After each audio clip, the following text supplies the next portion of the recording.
That's for you then. Thank you. You're very welcome.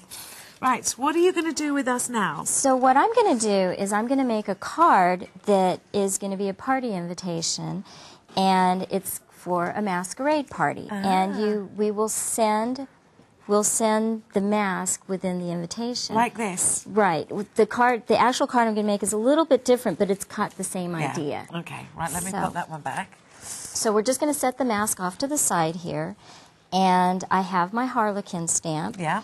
And I want to stamp him in the center of this card. Okay. So I start out... Now, we want to give you the details to the Harlequin stamp as well. Now, the Harlequin stamp comes with a cube bit. Yes, it's a little cube, a mini cube. So we call it a this. cubit. And it's got musical notes all over it. Yes, because since he's playing a flute, we want him to show that he's very musical. Sound. Okay, right, you've got the details of that, just checking. So you've stamped, did you stamp with stays on? I stamped with the stays on because I'm going to watercolor this. Right. But this time I'm going to watercolor a little differently. I have a piece of window plastic here. You can use any acetate for this technique. And if you have this brush marker, you can apply ink to the plastic and then pull it off the plastic with your paintbrush. You're going to use it as a palette. As a palette. Yeah. I've done that. I've done that with saucers as well, but I think this is the easiest way of actually doing it. Now, the markers are superb as well, aren't they? Yes, they're very, very inky, which is nice because they don't dry out on your stamps, so you could use them directly on the stamps as well. Water brush again. This is the water brush again, and you see that I'm coloring the little areas, the little checkers here, and I'll come in and pull in some of this gold. Yeah. And this is what I want to do. This is so much fun. It's so easy. Now, if I want to change the colors, I just blot off, and I move into the purple, and come back in, and you just keep coloring.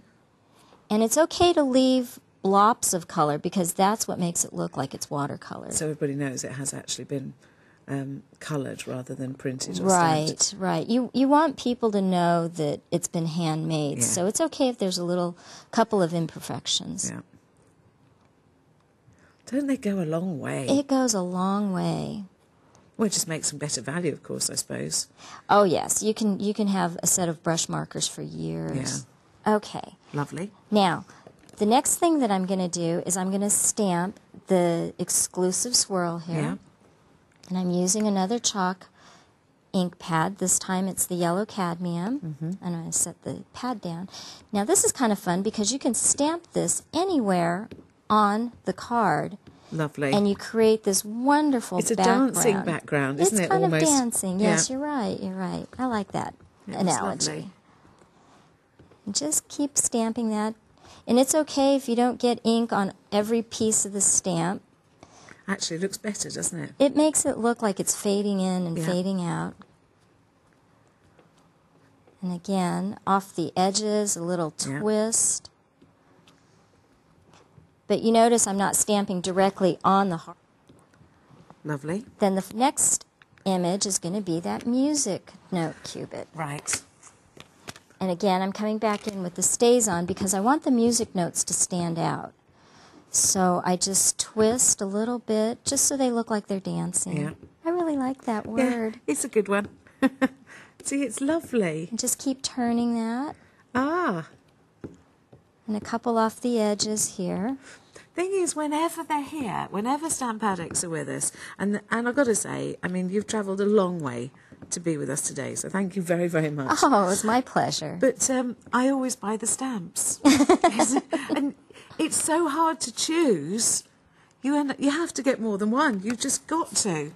That's why we've tried to make the stamps so that they coordinate, and you can buy several kits and they all work together. Well, or you can just buy one set and that will work nicely too. Because the different colours and the different ways you apply it make it so different anyway, don't they? Yes, yes. Now this is kind of a different idea. I'm going to actually use my pen knife, and I'm going to start at one corner and make a curved cut. Okay.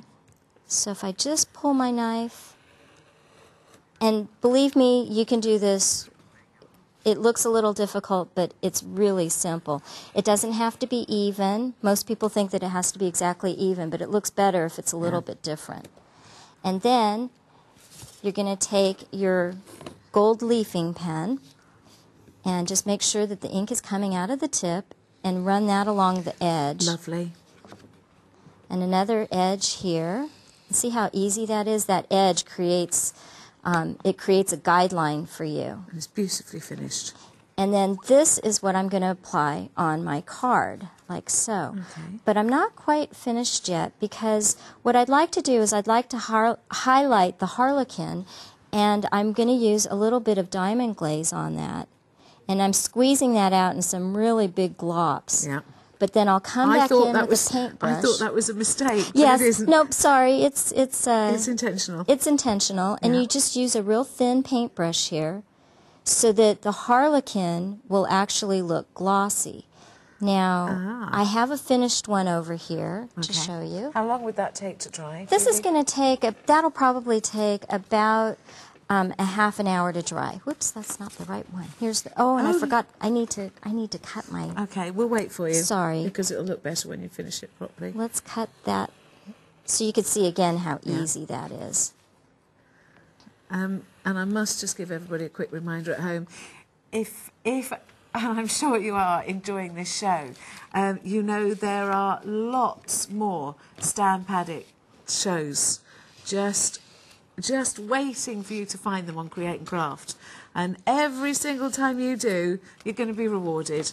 You get incredible stamps, you get fabulous ideas and great prices. And you can't ask more than that. Really exciting stamps, different stamps that you actually have made in LA, don't you? That's right. I know, it's now, so nice.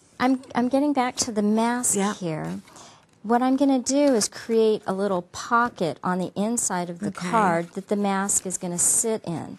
So if I take a little pen here and I create just a couple dots so I know where the mask is going to sit.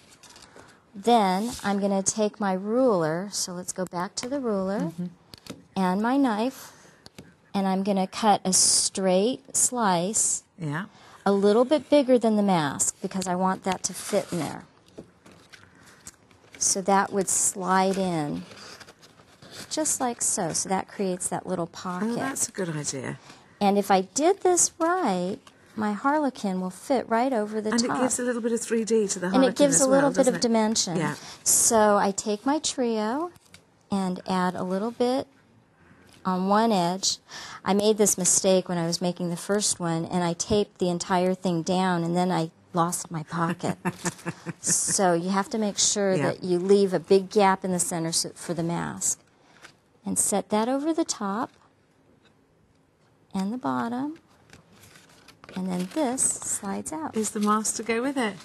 That is lovely.